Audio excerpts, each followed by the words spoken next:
why have you, over the years, used the benefits of like free speech, freedom to criticise, etc., in order to demonise and delegitimise and ultimately bring about the destruction, the only country in the Middle East where you could get away with that? And any other country in the Middle East, you would have presumably died in a dungeon by now. As someone who has represented Hadash on the communist side, you also hate Israel because it's a capitalist success story. And I want to ask, oh yeah, who all you like, I'm afraid of time. Go, my flag's on. I have free speech spear. I know you.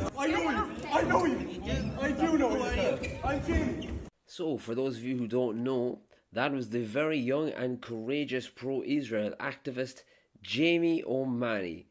The other day I got to sit down and talk to this young and exceptionally talented young man, and I encourage you to listen to the full episode if you're anything like me, just getting to know, just getting to understand what the situation really is on the ground in Israel, what the politics is, what the background is, what the history is. Do listen to all this episode because Jamie is a treasure trove of information. First of all, just tell us a bit about yourself. So yeah, I'm 21 years old. I'm a student. I've just finished second year in Dublin City University, studying international business with French. But my passions and kind of chief interests, hobbies, I guess you'd call it, would be kind of politics and diplomacy generally. And over the last couple of years, this has been a growing interest of mine. I would have been to Israel for the first time in 2022, had read about it and watched things on it for years beforehand, and then since the war I've just sought to really try and get involved where possible, to see where I can make a difference. And also it's just, just by sheer chance and fate, I happen to live in Ireland, by far and away the most extreme anti-Israel country in Europe. So that's kind of a background. I have a broader interest in Irish politics, the EU, the Middle East is at large, so shall we say, MENA as you might call it, so the Maghreb, the Levant and the Gulf, and all the history of that area and everything that goes along with it is, I'm just trying to learn more and develop myself as a person on this sort of route. Not exactly sure where it's taking me, but I'm enjoying the journey, and there's nothing like. But why Israel? What was it that got your interest about Israel? There's lots of people your age who might be into politics, who might be passionate about politics, but have taken a pro-Palestine stance. How is it that you were like? How did you come to the stance that you have? Yeah, so I guess as a child, I spent a little bit of time growing up in Vienna. And Vienna and Austria is still a country and place that I hold dear. And so I lived in Vienna when I was 12 years old for a year, and then since then I've gone back and spent a good bit of time each year there. And while living there, I lived only a few hundred meters away from the former Gestapo headquarters and the Holocaust monument. So that certainly brings a lot more history home to you. There's also a Jewish district in Vienna. Vienna was a place of extreme richness of culture and history, not strictly relating to the Jews, shall we say, but at the turn, coming into the 20th century, under Franz Joseph, Vienna, of course, was the centre of the Austro-Hungarian Empire and was an absolutely bustling city full of all sorts of leaps forward, whether it be psychology or art or trade, etc. Yeah, what's that guy? The German dude, psychoanalysis. What's his name? Freud. He was based in Vienna. Actually. Vienna, yeah. His former apartment and practice isn't far from where I live out there. Wow. So yeah, and then compared, like in Ireland, for example, because the population is so small, it can very much be the case that an Irish person might never meet a Jew growing up. Just because the population is so small. Yes, absolutely. And so that was and then of course my own father would have grown up as a teenager during the 67 and 73 wars, and so had Moshe Dayan as a sort of a hero. And then I got into my teenage years, and I became more into geopolitics. And if there was one particular time I would say that piqued my interest, it was the May 2021 Gaza war, which was the largest flare-up prior to October 7th in Gaza. It lasted about 11 days. It was Hamas started firing rockets because of a dispute over property in Sheikh Jarrah, which is a district of East Jerusalem.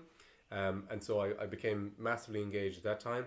I just turned 17, and I began reading and watching as much as I could. And then the following year, when I visited in Israel, that really, I would say it was a pretty life-changing week that I was over there, to be honest. There really is nothing like, to any of the listeners who haven't been, there is nothing like actually getting on the ground and seeing and experiencing the place. And it sort of built a relationship. You'd obviously have friends in Israel in there.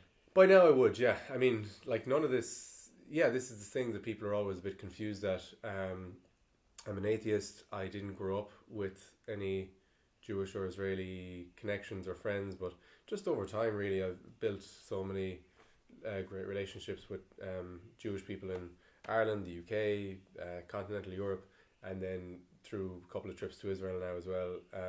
I've met some lovely people out there, and I would getting to know the country a little bit better.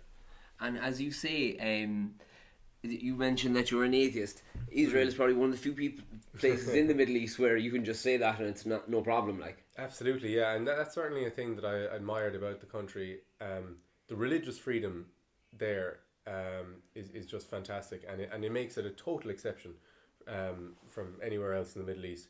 But it's not as if that would have been my founding reason. So like, and I wouldn't have been raised. How would I say? I wouldn't have been raised as an atheist, as in I wasn't brought up on the teachings of Richard Dawkins, for example. I just was brought up not being introduced into any particular faith. Now I have a great interest in religion and theology, and I try and understand and read a lot about faiths and certain commentators today. I just haven't found a belief myself, and I wouldn't be dismissive of religion. I understand that it plays a great role in a lot of people's lives. So yeah, and for example, and then Israel itself as the country, not only has it got great religious freedom within its country for its citizens, but also, of course, it's a place of just enormous historical significance. I mean, I was over there as recently as 2 months ago, and one of my guides said to me, it's extraordinary.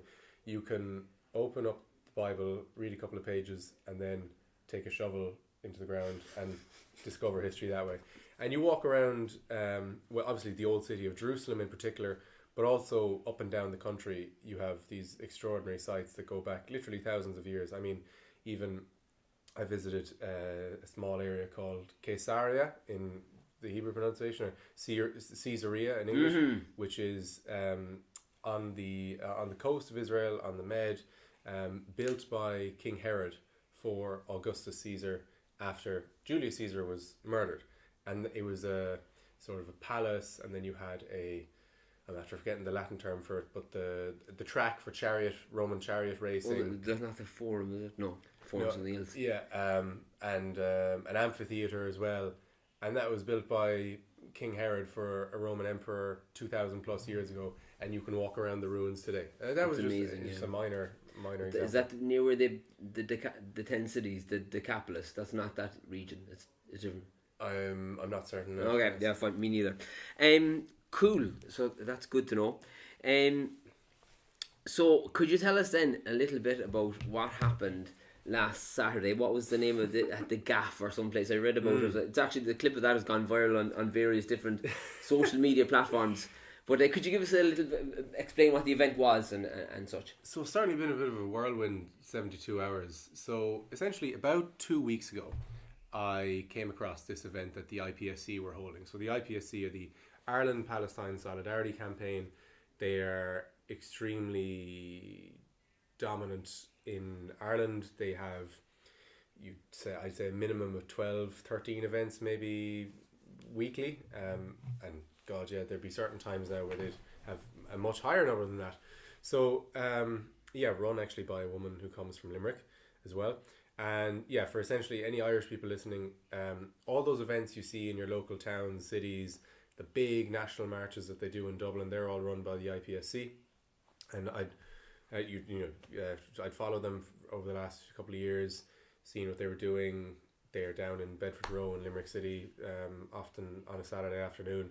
And I noticed that they were having Ilan Pape over for a kind of a lecture Who tour is Ilan Pape? within Ireland. So again, Ilan Pape is someone I'd read about for quite a few years.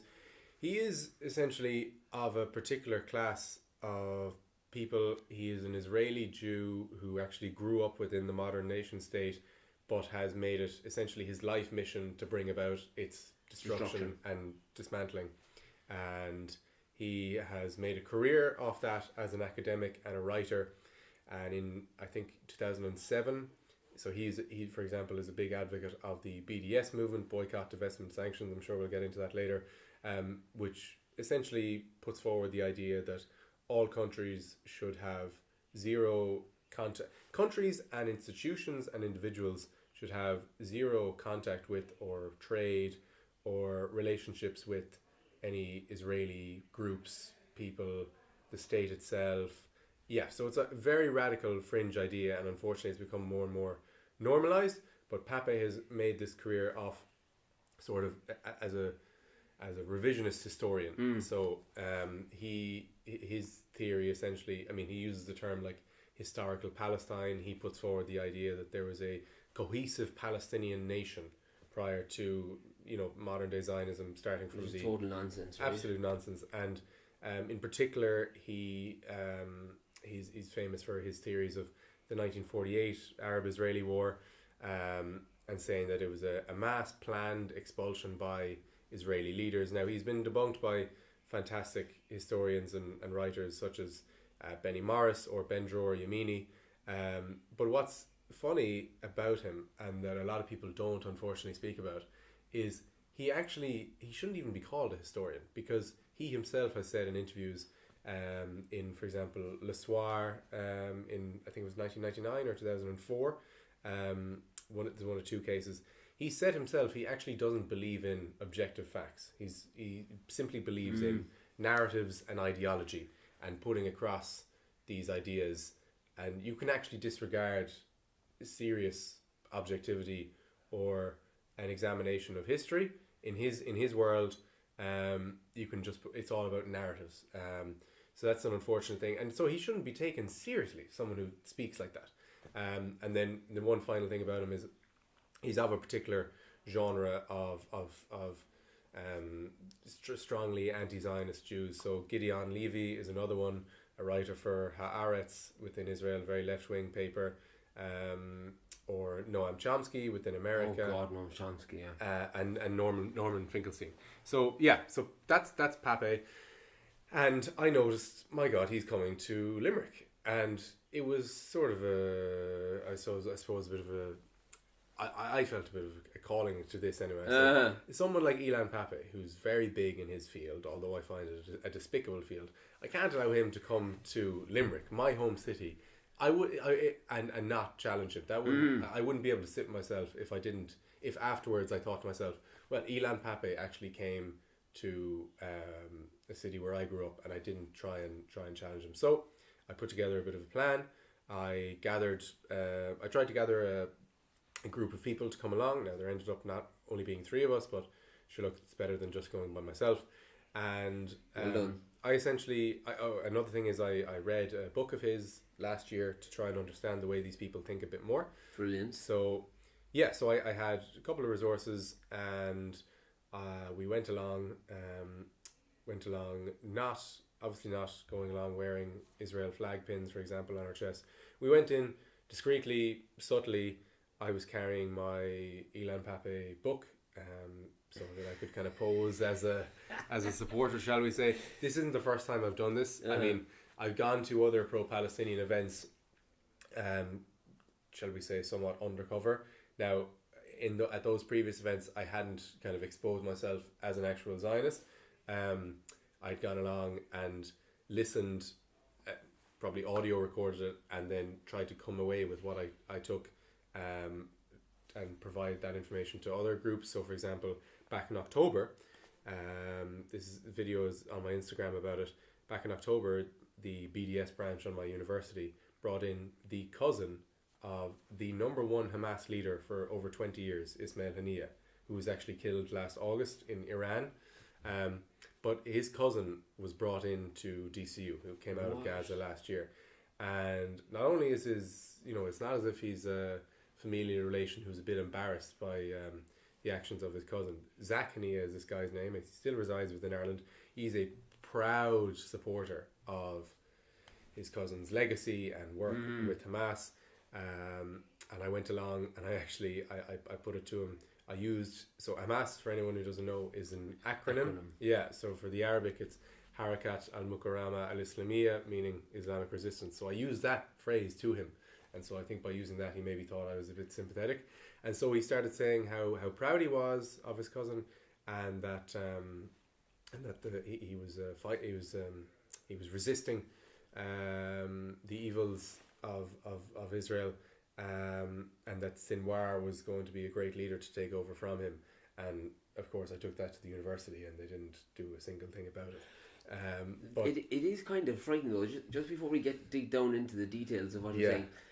What is it in this country where there doesn't seem to be any kind of objective fact checking even of people? There's no cross referencing. There's no holding people to account for what they say. I mean, people throw around the blood libel of genocide without even knowing what genocide is. And I mean, you look at the facts. I mean, the population of Gaza has actually increased since October 7th. So they're doing a really bad job of genocide if that's what the IDF are trying to do. But what is it about us that we just go gung ho on one narrative and there's no objective? I mean, for example, this is a long-winded question. Oh, sorry. Like, I'm not big. I'm a musician. I'm not big into the Eurovision, but Israel got the highest number of popular votes of any country, which means there's a lot of people are quite sympathetic to Israel. There's no Irish people that never crosses Irish people's minds. I feel there's no kind of checking behaviour. Yeah, I mean, we can get into it later why Ireland has become such an anti-Israel country, but as you say, that's the sort of the particular theme of the lack of even a desire to hear opposing views or investigating a claim. So, for example, RTE, unfortunately, these days lead every night with the latest Hamas press release, and they don't even bother saying anymore the Hamas-run health authority, and you have panel talk shows who won't ever bring on someone from the opposing view, and if they do, they'll bring on someone like, as I say, Gideon Levy, who's an Israeli that they can actually use to further bash Israel. I think within Ireland, unfortunately, there is a little bit of a problem with conformity and groupthink to some degree, and when one narrative is allowed to become so popular and dominating, the tendency is unfortunately just to not challenge it. And then Irish people can sometimes be a bit too judgmental, I find, of people with opposing views.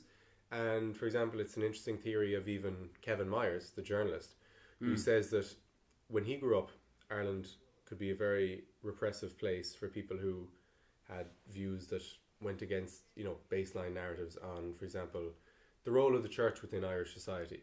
And unfortunately, today, it's actually flipped. So Ireland has become a hyper liberal, secular, broadly left-wing society. I think it's fair to say when you look at the Oireachtas and particularly our media, and so it's unfortunately the same idea but different narratives. So for example, nowadays it's quite taboo to have a differing view to people on this conflict, or for example, I don't know, politics in America, or certain other social issues that have cropped up in Ireland over the last few years. So yeah, I think it's an unfortunate thing about Ireland that there isn't enough, and there isn't even a desire to want to know more. So for example, when you say the genocide thing, people don't want to hear about the efforts that the IDF takes to avoid civilian casualties within Gaza. And if you try to put it to them, they'll likely say it's a conspiracy theory, it's fake, the Israelis are evil anyways. They don't want to hear about anything good to do with Israel generally. So for example, even Operation Good Neighbour, which was an enormous humanitarian effort undertaken by Israel in Syria during the civil war a number of years ago, which involved bringing Syrian civilians into Israeli hospitals across the border in the Golan Heights. And it was a massive initiative. There's a great book on it by Eyal Dror, Eyaldror. But people don't want to hear about good things Israel does, and that's why, unfortunately, at Eurovision, which is a bloody singing contest, Yes. Yuval Raphael, who is amazingly a Nova Festival survivor, she faces enormous abuse and demonization just by virtue of her nationality. So yeah. That's kind of scary, yeah. But sorry, will we get back to the event? Yes, please, excuse me. No, yeah, so no, I mean, it's been like reported on quite a bit, so I'll keep it short. But I went in and I had a couple of brief points I wanted to make to Pape leading into a question. And I waited, by the way, through 45 minutes of his speech, which was just bile, is what I describe it as. He's gotten more radical over time. And I stuck my hand up for the Q&A.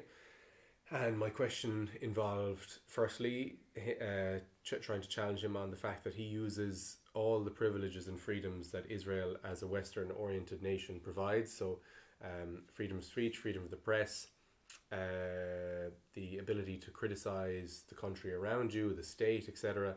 He's using those exact freedoms in order to try and bring about the demonization and ultimate destruction of the only country where he'd get away with that. Try get up in a public square and express your disapproval of the rulers of almost any other country in the Middle East and see where that lands you. I think the phrase I used was dead. You'd be dead in a dungeon if you did that in Syria or Saudi or for example, we see Egypt has enormously repressive laws on people who try to speak out against the state. So yeah, it's an unfortunate thing, but sorry, I put that to him, and then I know from reading his book as well, it was laughable. He describes Israel as a sort of a capitalist dystopia because he himself is a communist. He ran for the Knesset with the party Hadash, which is essentially the Israeli Communist Party. Now, he didn't get into the Knesset, but he ran with them previously, and I know that's another reason why he hates Israel, because it's a capitalist success story. As it became more economically liberal since the early 2000s, it has just had a booming economy and has become an absolute, the startup capital of the world. Yeah, I read somewhere that they have more startups than any other country in the world. Yeah. Mm-hmm. And it's just a powerhouse within all areas of tech and pharma, for example, which actually would, of course, not too dissimilar from the industries that we have within Ireland. And that's how Israel has come to be. It really is extraordinary that no politicians will mention this fact. But Ireland is the number 2 importer of Israeli goods worldwide. America comes first with, a massive valuation of, I think, $17 or $18 billion bought from Israel I didn't know that. each year. Ireland, number 2. And that isn't even per capita. That's just simply we import the second most goods from Israel in the world. It's an extraordinary fact, but of course no one wants to acknowledge that because it's very inconvenient for a politician to say that. What do we import? So it would be predominantly in the pharma and tech sector. Oh, okay. Those are areas that Israel has enormous advancement in. So for example, on the pharma side, you'd have a company like Teva, Teva, or a company like Intel as well, there'd be massive economic links there, but as I say, it's inconvenient for a politician to mention that. But if I don't know if anyone can tell this at the moment, but if the pigs bill, the unfortunate acronym, the occupied territories bill, if that bill were passed, that would have economic repercussions. So would it? In some ways. So for example, they say that this bill, and we can get into it extensively later. That bill essentially refers to the area known as the West Bank or Judea and Samaria, as well as East Jerusalem and Gaza. Now, it's amazing. While we, as I say, we've massive trade with Israel within its 1967 borders, so Israel proper. So, for example, the areas like Tel Aviv or Haifa, that's where enormous trade comes from.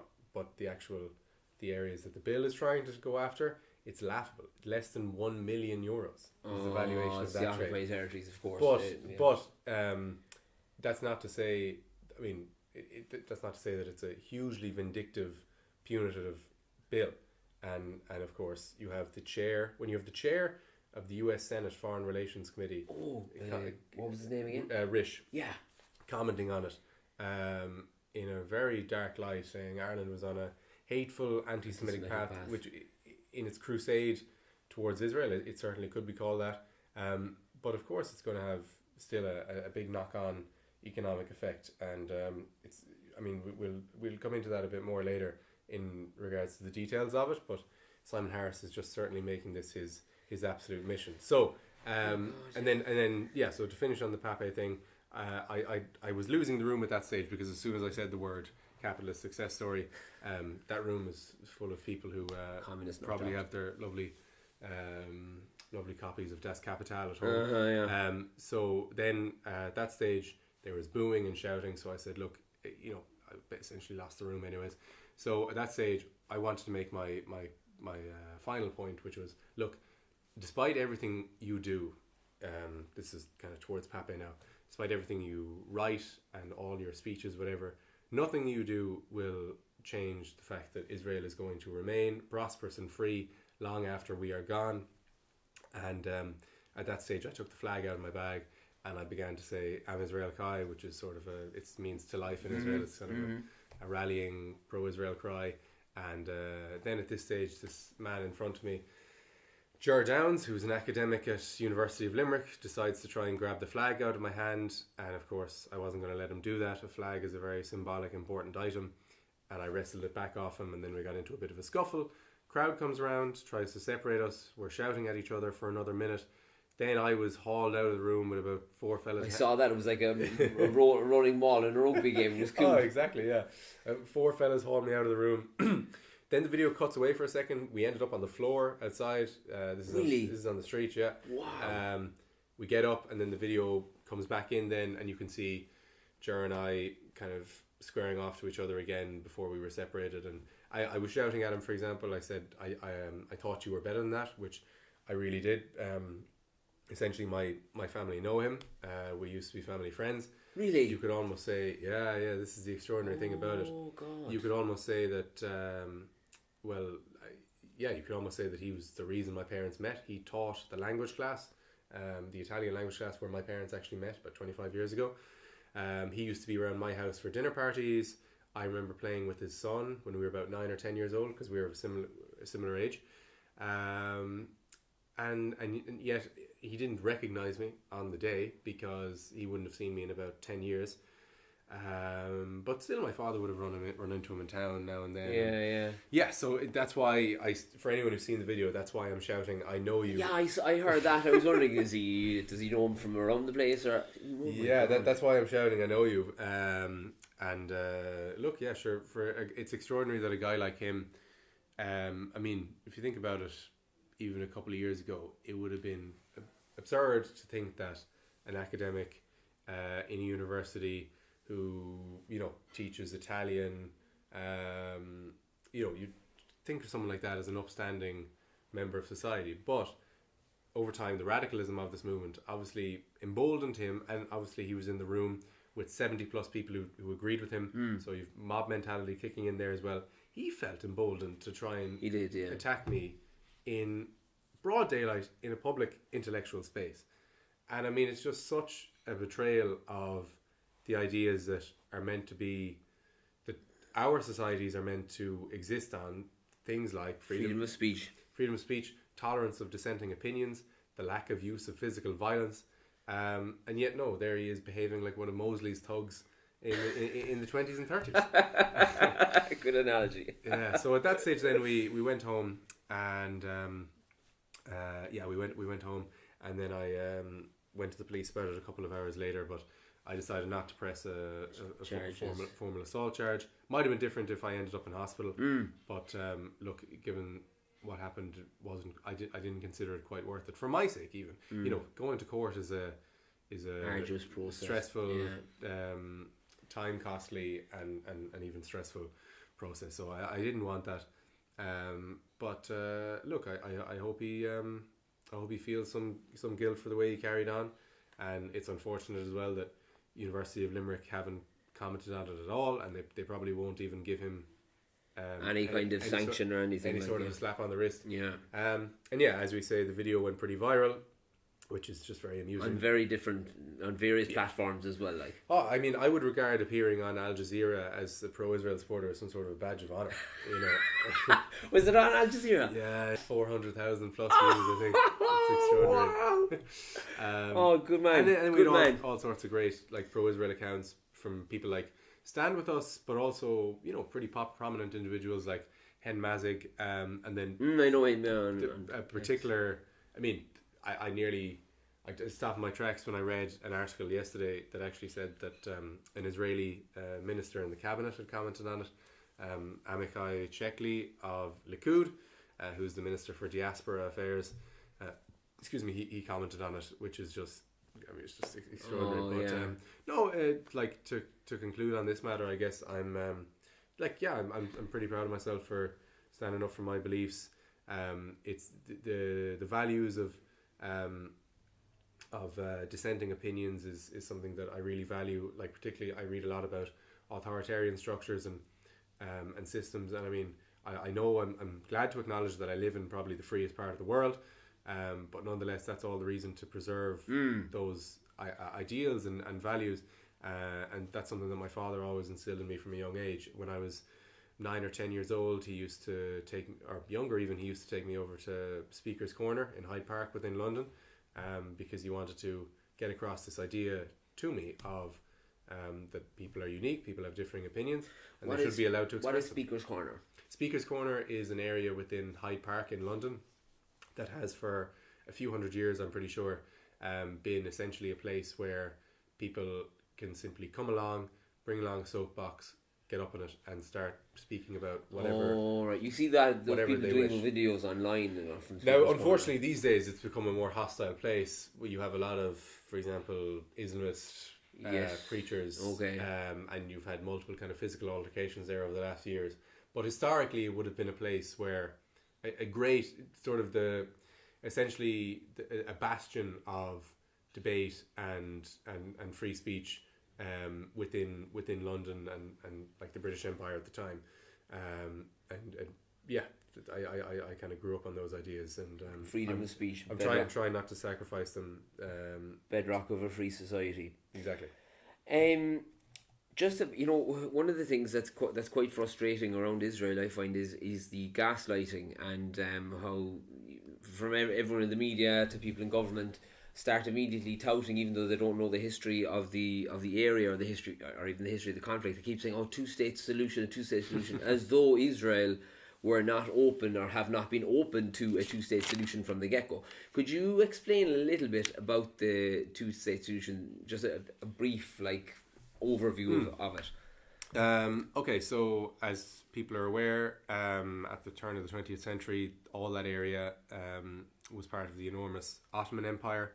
In 1917, Britain takes Jerusalem and takes the area of the modern-day state of Israel. But come post-First World War, the Ottoman Empire has collapsed, and the French and the British have come to inherit that land. And nation-states were the trend of the time, as we saw in Europe. Multiple nation-states came out of the collapse of the Austro-Hungarian, German and Russian empires.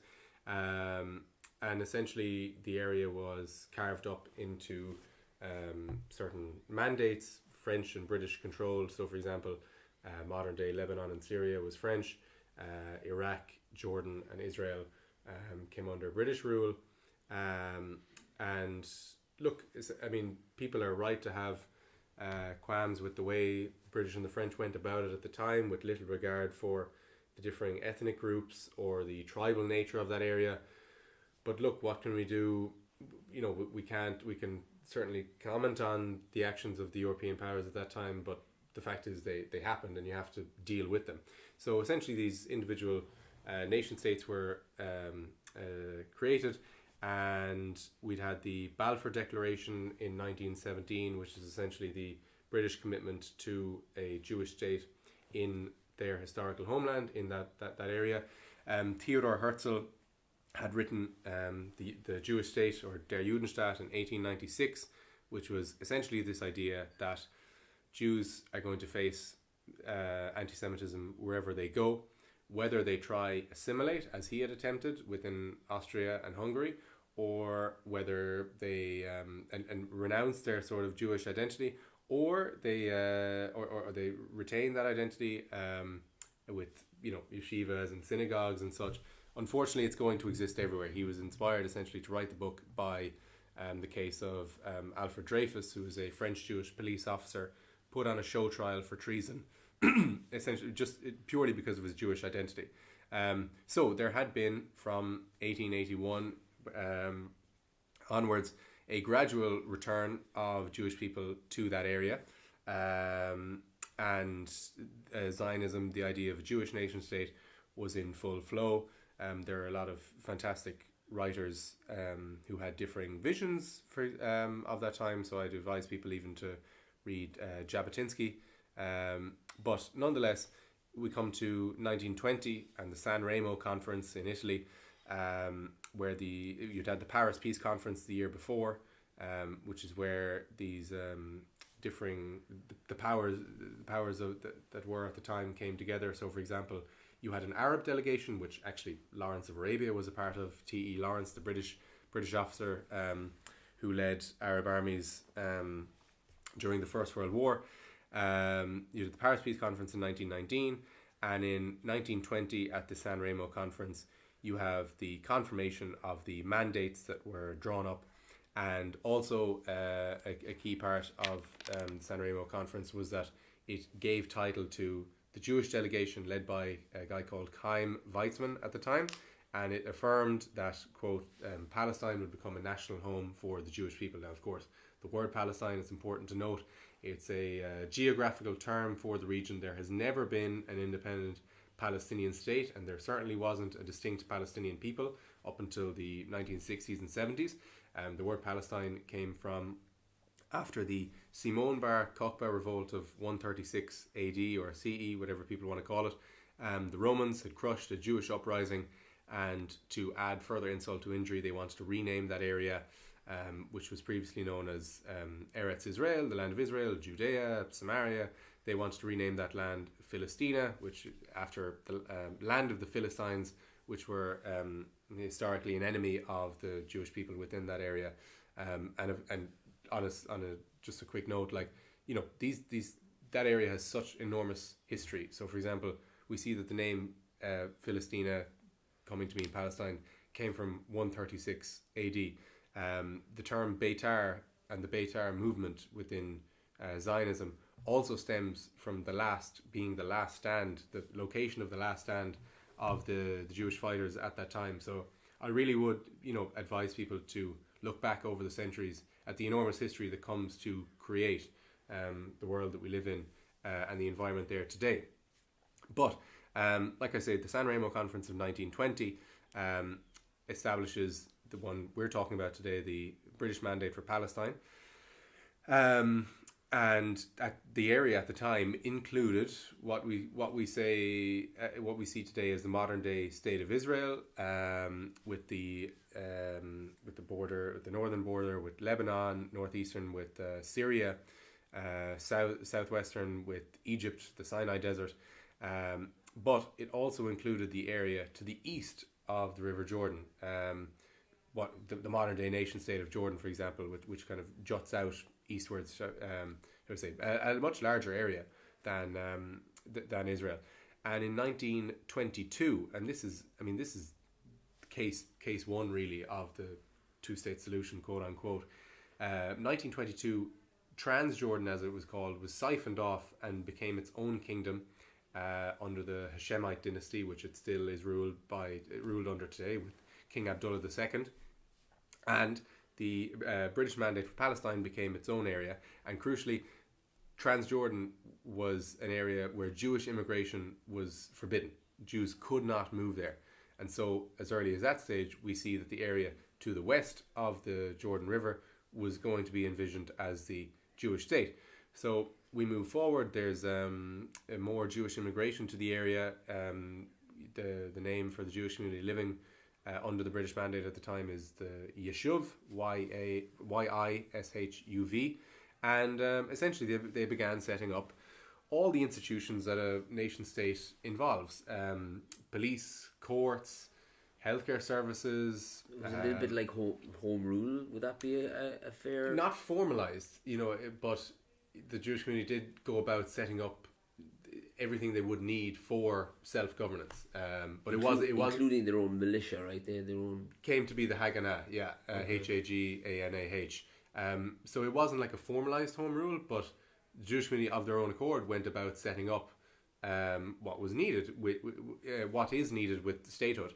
And then look, you have you've different clashes. So as early as 1920, there's riots in Jerusalem, tension between the two peoples living there, Arabs and Jews. So, for example, 1918, Aref Dajani, the Arab mayor of Jerusalem, said it's impossible to live with the Jews. You've massive anti-Semitism, of course, within the Arab people of that time, and to some degree still around today. But look, the Hebron massacre of 1929 is a horrendous example of that. But in 1936, you have the Arab revolt, lasts from 1936 to 39.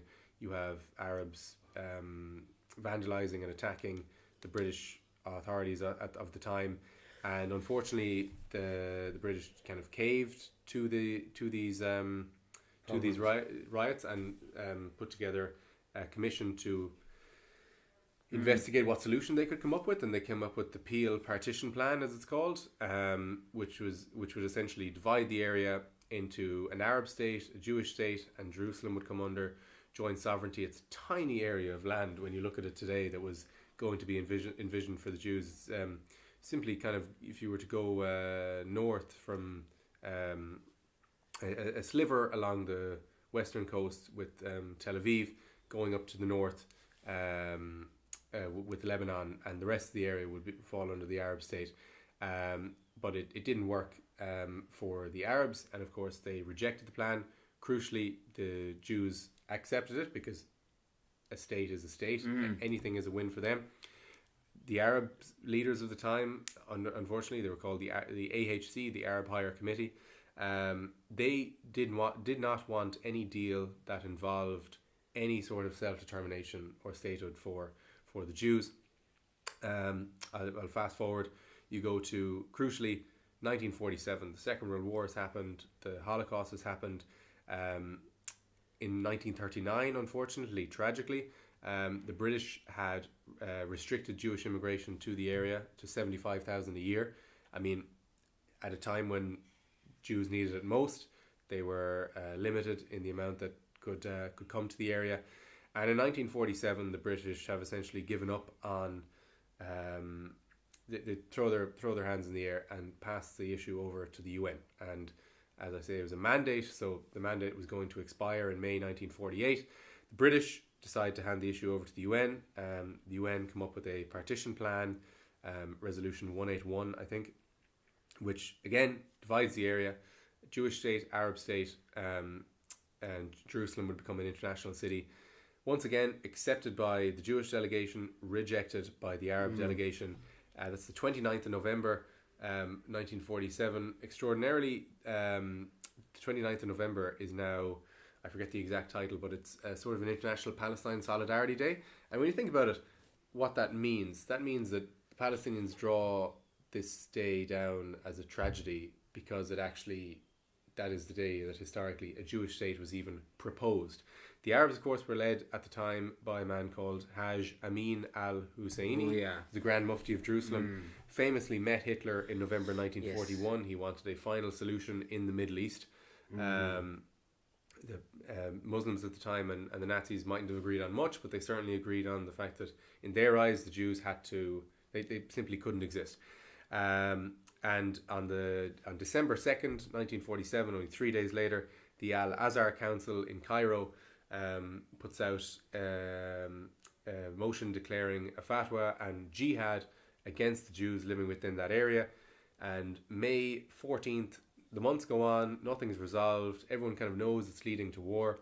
May 14th, 1948, David Ben-Gurion famously declares independence for the Jewish state in Tel Aviv, and May 15th, 1948, Israel comes into existence, and immediately on day one it is invaded by 5 Arab armies. Their intentions are as clear as day. Abdul Rahman Azam, the Secretary General of the Arab League, said at the time that it would be a war of extermination that would be spoken about like the Crusades or the Mongols. And there was full scale genocidal aims. They wanted to commit a second Holocaust. That war lasted 9 months until February 1949, at which stage Israel had, against all odds, miraculously survived. Thankfully, a lot of the military equipment had actually been sold to them by Czechoslovakia, and it's one of the many reasons for the great Czech-Israel relationship today. But we move forward because we're speaking about the two-state solution. 1967, the Six-Day War. The Arabs try again, Jordan and Egypt, that is, and Syria, to invade Israel and wipe it from the map. They lose. Israel expands its borders, and then the Arab League comes up with the famous Khartoum Resolution. Oh yes. No peace with Israel, no recognition of Israel, no negotiations with Israel. So, as I say, try implementing coexistence in a two-state solution. Yeah, when it's no. With that idea.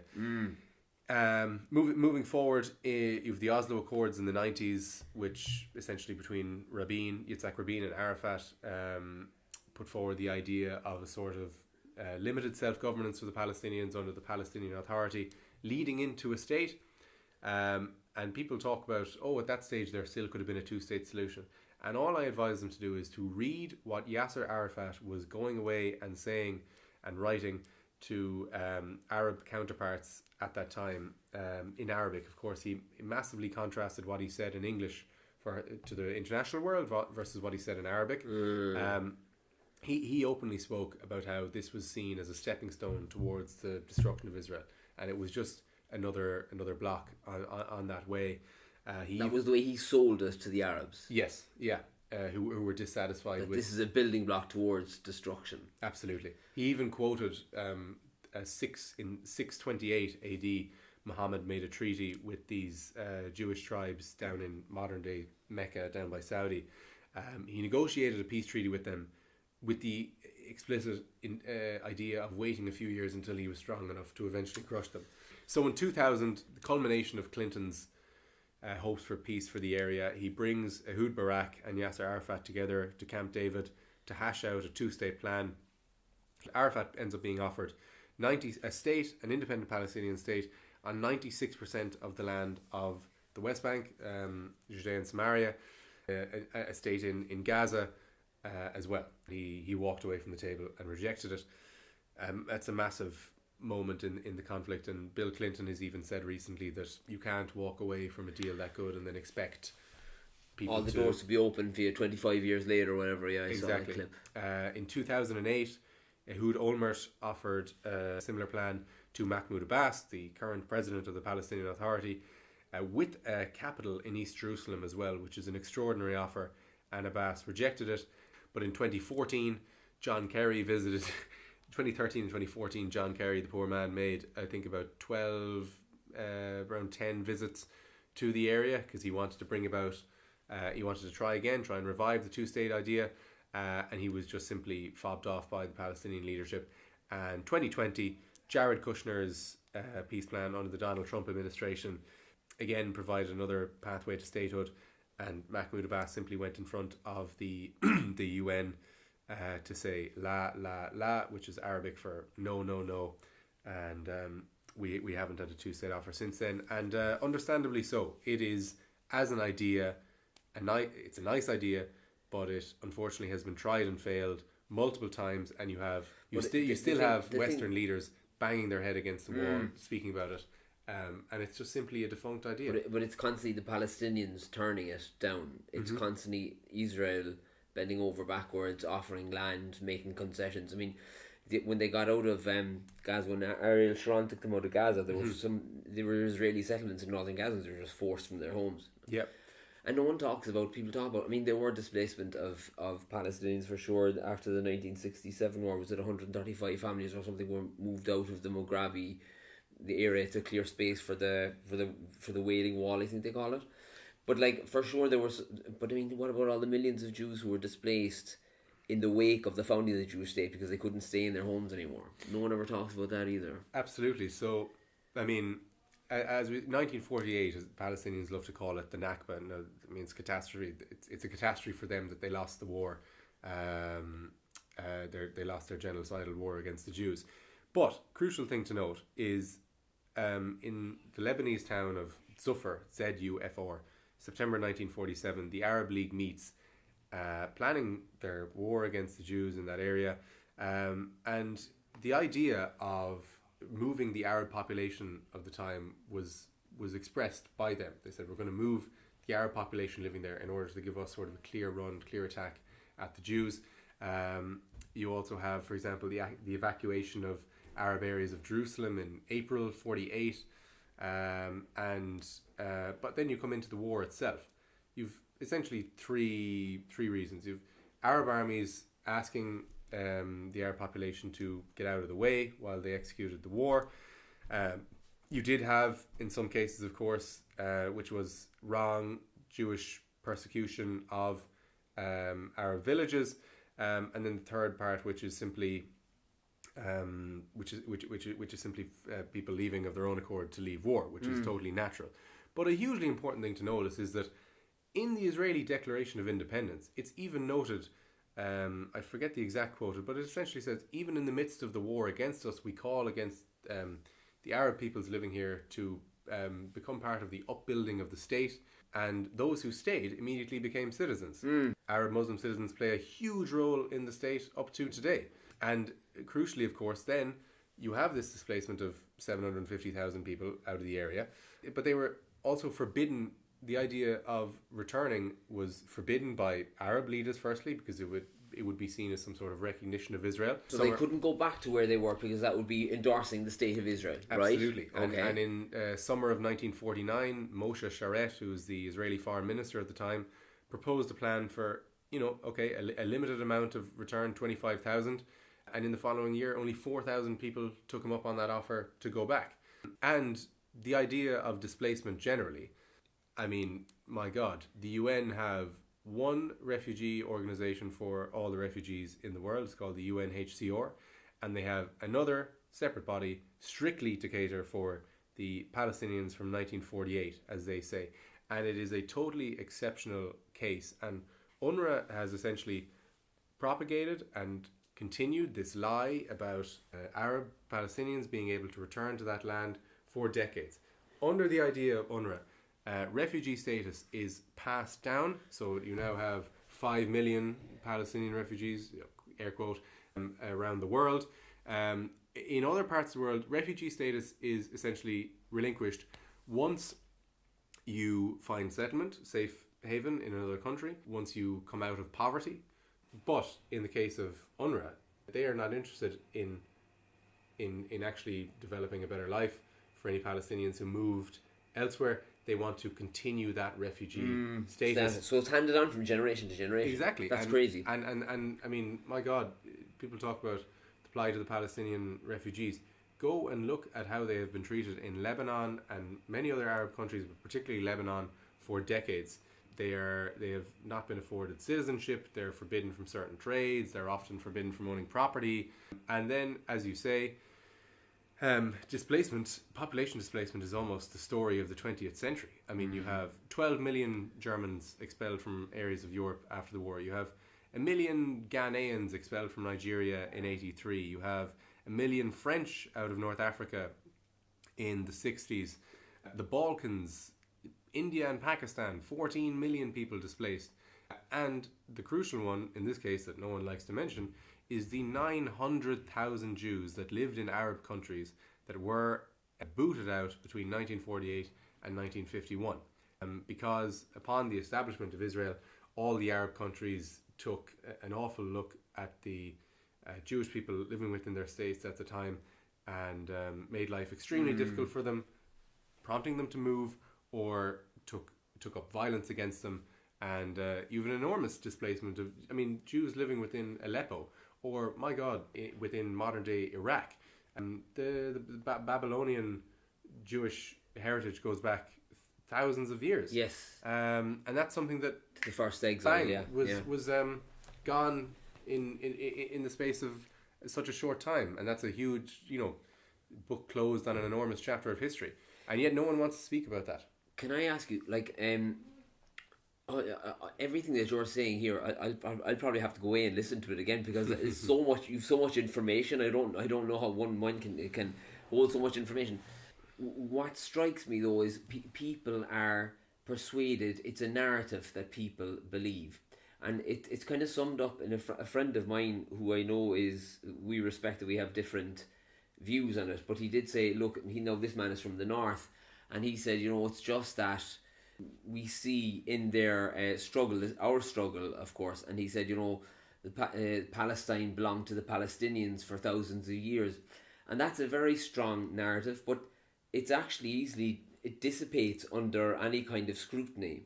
Because first of all, as you pointed out, Palestine was just a name that the Romans gave to humiliate the Jews after the Bar Kokhba uprising. But also, like, the population of the place was meager. I mean, before the Zionist movement ever took hold, or before people started whatever they call it, the Aliyot or whatever, returning to the homeland. Aliyah, but Aliyah, there was also crucially no distinct Palestinian identity. That's it. They were all Arabs living under the Ottoman Empire. That's it, and the people who lived in those parts were either Arabs, Christians, or Jews. Those who lived there. There was no such thing as a Palestinian per se, and there never was a state that existed either in the old monarchical, tyrannical sense or the modern day secular kind of self-governing sense.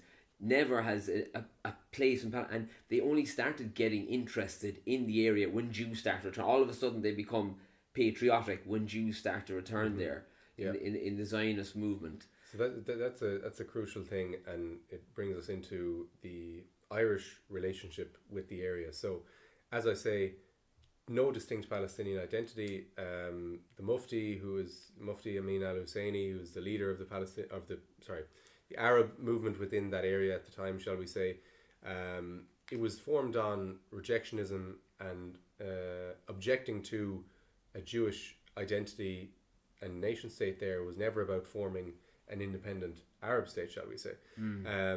But fast forward a couple of years, you have, this is incredibly laughable, and people do need to look at this.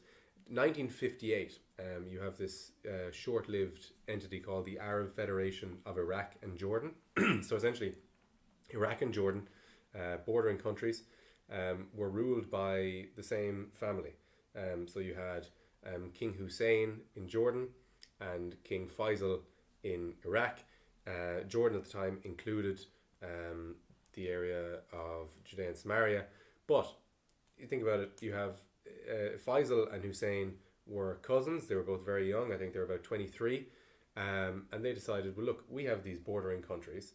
We're cousins. We're the same family. Why don't we merge and become the one kingdom? So you have this thing called the Arab Federation of Iraq and Jordan, born in 58. Now, it only lasted a few months before King Faisal was overthrown and killed, and Iraq became a republic. Jordan stayed the monarchy it is today. But what I'd love people to do is have a look at the flag that the Arab Federation of Iraq and Jordan adopted. It is the exact quote-unquote Palestinian flag that we see today. It's extraordinary when you look it up. Not even the flag is their own kind of a thing. Yeah, no, and in so that entity only lasted a few months. And 1964, then you have the birth of Palestinian nationalism. PLO, founded by Ahmed al-Shukeri. Arafat became leader in 1969. Yasser Arafat was an Egyptian, born and grew up in Cairo, fought in the 1948 war as I think he was 19 or so, fought alongside the Muslim Brotherhood, which was originally an Egyptian organization founded by Hassan al-Banna, and of course has extremely negative knock-on effects in the places like the UK and France even today, but we won't get into that. But that's the birth of a Palestinian identity. The PLO at the time has a distinct aim of the destruction of Israel, and it immediately goes about attempting that in various forms, such as the wide range of Palestinian terrorism that they came to be known by really during the 70s and 80s. Hijacking of planes, the bombings, stuff like the coastal road bombing, stabbing attacks, all sorts of methods. There was never any sort of, my God, reasonable efforts at diplomacy or trying to negotiate a state. But yeah, it's very crucial to know Palestinian identity. The area that people call for a Palestinian state in today, the West Bank and Gaza. The West Bank is ruled by Jordan at the time. Gaza is ruled by the Egyptians. There is no talk of those other Arab countries establishing a Palestinian state. It was no one cared about that. No, it was not in their interest. The PLO were interested in the destruction of Israel. It is a widely recognized fact that the KGB had a distinct role in propagating this idea. Arafat met with the KGB. I'd advise anyone to look into Ion Mihai Pacepa, who is a Romanian KGB operative who exposed this. The Soviet Union took a dislike to Israel, of course, because it was a ally of America, and you have to look at it within the Cold War context. Yeah. But Palestinian national identity is born. Arafat goes to the UN in, I think, 1973, and he makes his famous the olive branch and the gun. Yeah. You get a standing ovation for that. Yeah. The rewarded observer status or something at the UN. Exactly, yeah. And or the PLO was at least recognized as the entity representing the Palestinian people. But a national consciousness is unfortunately born, which is built on, it's less about building a state or a distinct idea. It's about the destruction of another one. And you fast forward a few decades and you have the Oslo Accords. But, sorry, we were speaking about Ireland. That's where you have this modern, ridiculous idea stemming from. So, real quick, you go back to the early 20th century. Zionism and Irish republicanism of the time were seen as very common causes. Like other forms of nationalism within Europe, for example, at the time. Yitzhak Herzog, it's extraordinary. Chief Rabbi of Ireland from, I think, 1918 to 1935, something like that. Known as the Sinn Féin Rabbi. He spoke Irish, he spoke Hebrew. He saw them as common nationalist movements fighting against a colonial power, the British actually in both cases. And saw the idea of an independent nation state for the Jewish people and an independent nation state for the Irish people as very common ideas. And so he tried to put across both of them. Extraordinarily, his grandson is the modern day president of Israel, Isaac Herzog. Really? Yeah. So the rabbi's son, Chaim Herzog, was born in Ireland. I think lived here until his late teens, and then made Aliyah to Israel, and ended up being president in the 90s. And his son Isaac is now the president of Israel currently, and is entitled to an Irish passport. And that's an extraordinary fact. That the only, I think, apart from Mark Carney, who has now renounced his claim to it in Canada. I think President Isaac Herzog is the only foreign head of state that is entitled to an Irish passport. It is extraordinary, yet people don't want to acknowledge that. Also, Robert Briscoe was another. Who's Robert Briscoe? He was a Fianna Fáil TD, went on to be a Fianna Fáil TD, but essentially at the time, Ben Briscoe was his son, for anyone of an old generation who might remember him. But Robert Briscoe, a Jewish Irishman who again had the common ideas of Zionism and republicanism, and the last probably key figure of the time was the writer Aed de Blackcomb, who wrote a pamphlet discussing how the ideals had so much in common, even when you think about something like the Irish language revival and the Hebrew language revival. That's another thing, yeah. Hebrew was almost discarded as an everyday language. It was only known as, the language of the books, the holy book, shall we say. Yeah. Up to that point, Jews would predominantly speak Yiddish. Or another language of the country that they were Poland or residing in at the time. Yeah. And yet Hebrew was brought back as a revivalist kind of idea of uniting a people, just like the enormous cultural efforts that were made with the Irish language in the late 19th century and early 20th century. Eliezer Ben Yehuda, for anyone interested, is the main person that kind of led the Hebrew language revival. But Aed de Blackcomb, extraordinarily, because of course Sinn Féin under Arthur Griffith had this idea of self-determination. I mean, I know Griffith took inspiration from Hungary's independence or at least home rule from the Austro-Hungarian Empire. Aed de Blackcomb wrote, "Israel represents Sinn Féin's triumph." He wrote that in 1905, and it's extraordinary when you think about it today. But look, fast forward, De Valera, unfortunately, in 1945, signs a book of condolences for Adolf Hitler. Adolf Hitler, yeah. At the German embassy alongside Eduard Hempel. But we didn't recognize Israel until 1963. But the idea of an Irish-Palestinian connection and identity. Now, I've already spoken about why the Palestinian cause is somewhat bogus as a national identity, and it's not right at all that. People think there was an independent Palestinian state and the Jews came along and invaded. That's right, yeah. That's what the likes of Sinead Gibney think, in the Social Democrats, but and many other people in the Oireachtas. But in essentially the modern day connections between Ireland and the Palestinian cause, shall we say, stems from the relationship between the Provisional IRA and the PLO from the 60s onwards. So, for example, so they did have some kind of a... I didn't know that. Absolutely, yeah. So Fatah, which is the group that Arafat founded in 1959, trained IRA operatives from the 60s. That's why you have the phrases like Jerry Arafat, combining Jerry Adams and Yasser Arafat, and essentially the some people in the IRA have claimed that the PLO were involved in financing the attack on Lord Mountbatten, and then particularly, of course, we have the case of Sean Russell here, who was an IRA member in 1940, bought weapons off the Germans to use in Ireland, to use against the British, and died in a German U-boat and was draped in a Nazi flag, and yet his funeral is still commemorated by Sinn Féin today. And then moving forward into the modern day, you have, for example, IRA pipe bombs being found in Jenin in 2002. You had a Palestinian sniper, I think, in Afra, who was trained by the IRA.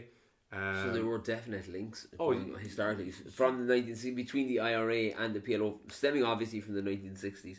It was part of this, as they like to call it, the internationalist kind of anti-colonial struggle. So the IRA aligned themselves mainly with the ANC in South Africa and the PLO.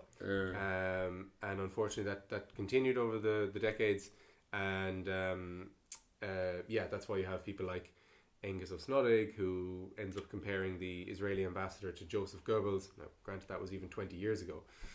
But that's where it stems from. That's why Sinn Féin in particular have such a distinct relationship. And it's born out of, strictly, the relationship between the IRA and the PLO.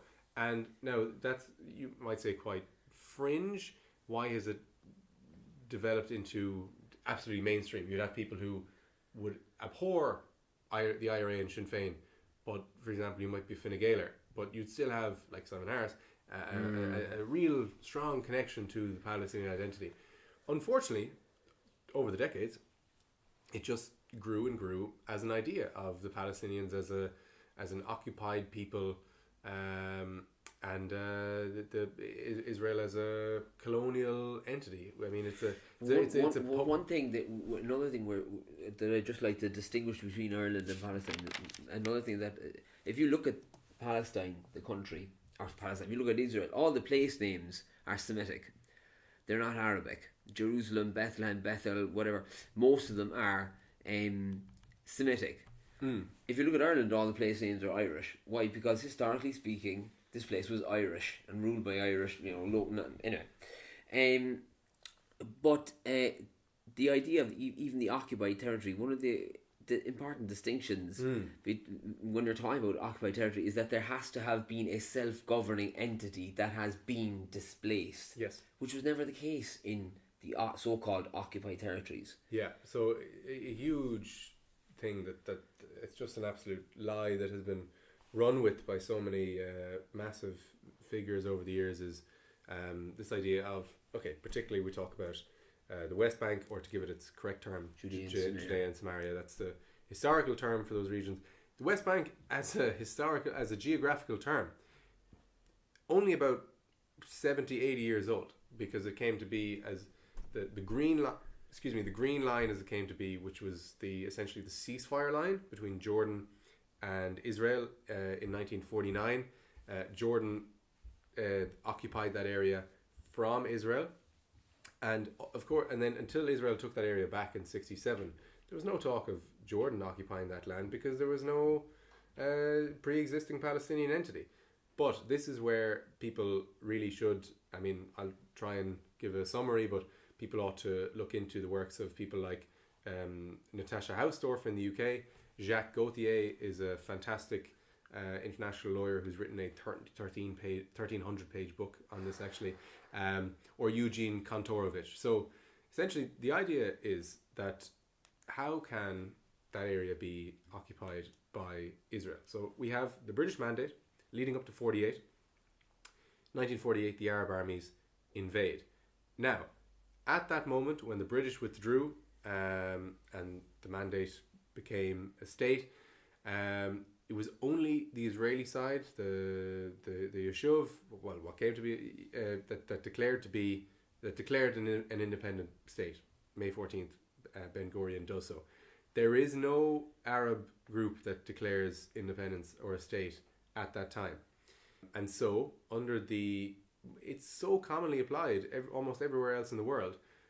The principle of uti possidetis juris, which is Latin for as you possess. So what that means is, and it's applied everywhere from, okay, let's say we'll use Eastern Europe, Soviet satellite states. Ukraine, the modern nation state of Ukraine inherited the borders that it had as a Soviet satellite state, shall we say, across Africa when the European powers left. The new power that came to be inherits the borders of the previous governing / colonial entity. And so at that moment in 1948, Israel inherits the borders of the British mandate. There is no other declaration of nationhood or independence from anyone else. Now, people will try to claim that, for example, okay, the UN resolution of 47, partition plan, determines that the areas there allotted to the Arabs should be a Palestinian state and thus are occupied by the Israelis. But it's important to note, Resolution 181 was merely a recommendation. It's not a binding legal structure. It's a recommendation of the time. And another thing, of course, as well, is as regards to Resolution 181, every Arab League state rejected it. So, you can't reject that plan and then start a war, lose, and then nearly 20 years later, in 67, when Israel takes that land back from Jordan, then claim, it's occupied Palestinian land. For something to be occupied, it has to be occupied from a distinct entity. People saying, okay, Israel's an occupying power. Yeah. So Jordan had been occupying, if you like, they had annexed the West, what we call the West Bank, so Judea and Samaria. Occupying from Israel. From Israel, yeah. So it had been Israel, and Israel basically win it back. And suddenly when the Israel wins it back, it's occupied Palestinian territory. God, exactly, yeah. Couldn't make it up. For anyone interested, the areas we're talking about are sort of directly east of Jerusalem, so you'd have modern-day Palestinian cities like Jenin or Nablus, Jericho, of course, familiar, or on the Israeli side, places like Ariel, but also a place of enormous biblical history and significance. But I try not to stray. Of course, you acknowledge the enormous history that took place in that land, but I will say, for example, I don't have time for Jews living within that area who simply say, God promised me this land, thus I am here. Yeah. Frankly, that's a little bit irrational, and you have to, you have to acknowledge, and fine. It's great that you might be living there, but we need to acknowledge, and a whole lot of history has taken place in the intervening period. Yeah, but of course it's important we acknowledge these actual legal things that happened in the 20th century that should determine the status of that land, and then of course it became even more complicated in the Oslo Accords of 93 and 95. Limited Palestinian self-governance was given in areas A and B, as they call it, which now represents about 40% of that territory. And Israel represents kind of the other 60% with Area C. But crucially, it's never been exactly annexed by Israel. So technically, the area remains disputed. But the idea that Israel is occupying that land from a distinct Palestinian entity is just completely false, and I wish people would wake up to it a bit more. Thanks very much, man. Could I just mention a small? You can, yeah. Oh, do, please. Just Ireland in the contemporary sense. Just over the last 2 years, Ireland has been hostile towards Israel for decades, but the last 2 years really concern me, and I wish people would simply confront it a bit more. Like, it is an enormously dangerous step for us and concerning step for us to take when we do something like establishing an embassy in Tehran in the midst of their proxies waging havoc and chaos within the Middle East. Hezbollah, Hamas, the Houthis, Kataib Hezbollah, for example, in Iraq. Syria under Assad was another ally. So for us to do that, and then for only a couple of months later, the Israeli embassy to feel so unwelcome and under threat, they actually withdraw in December. That's an enormous swing to happen.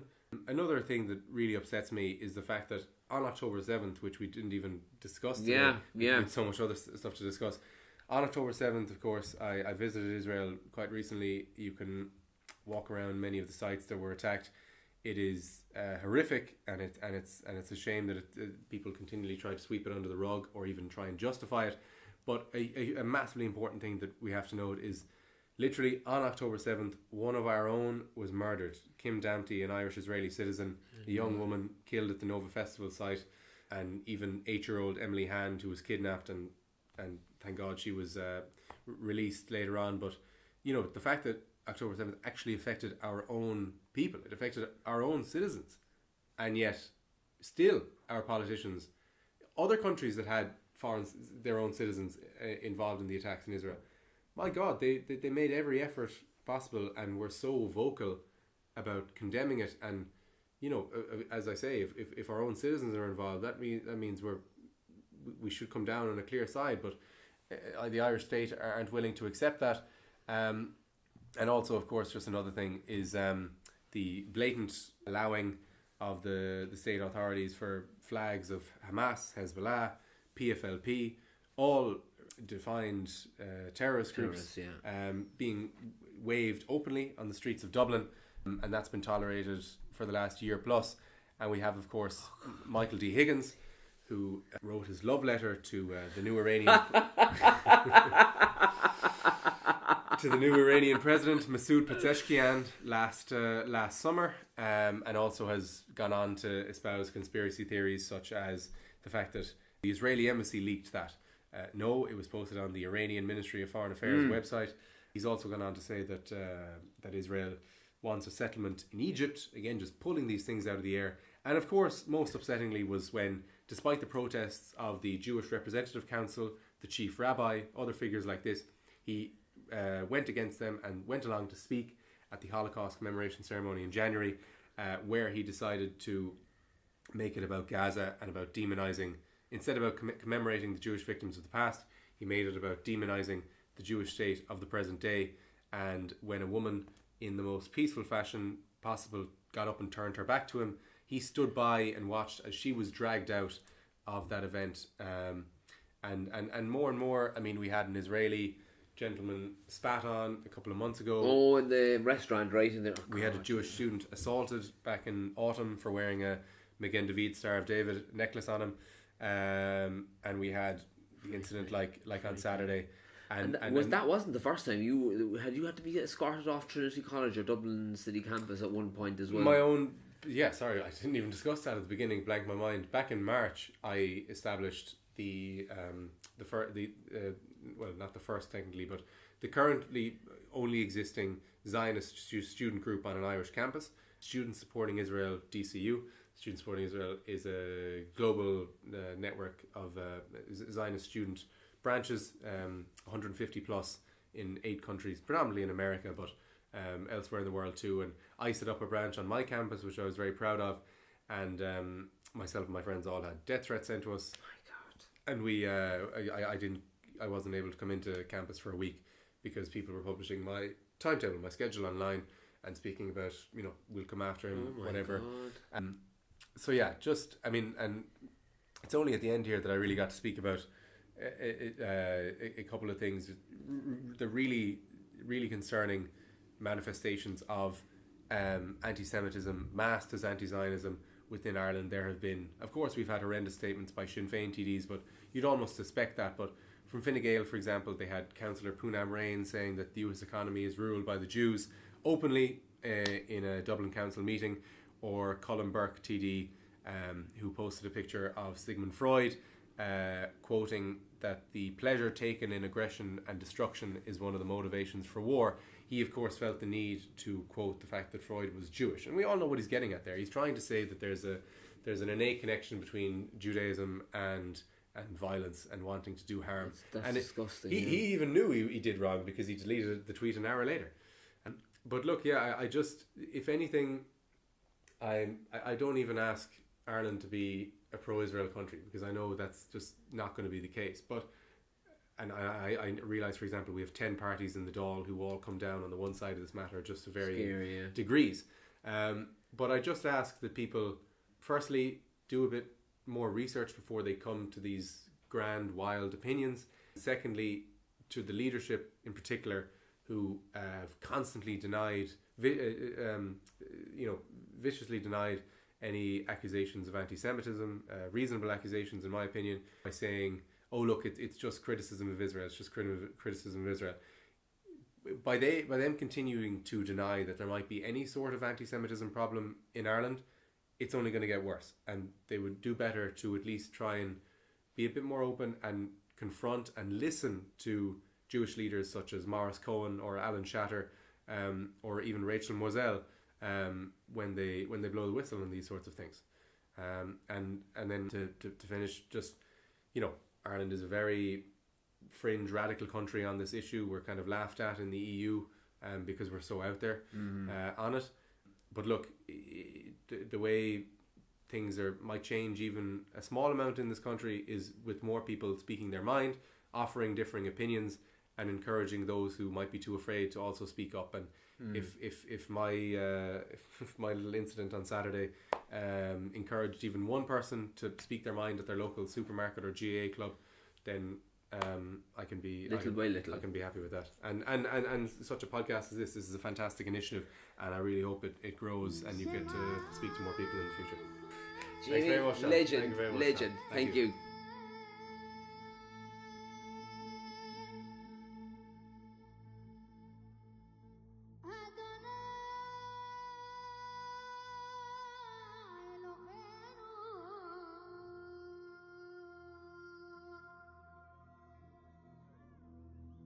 Adonai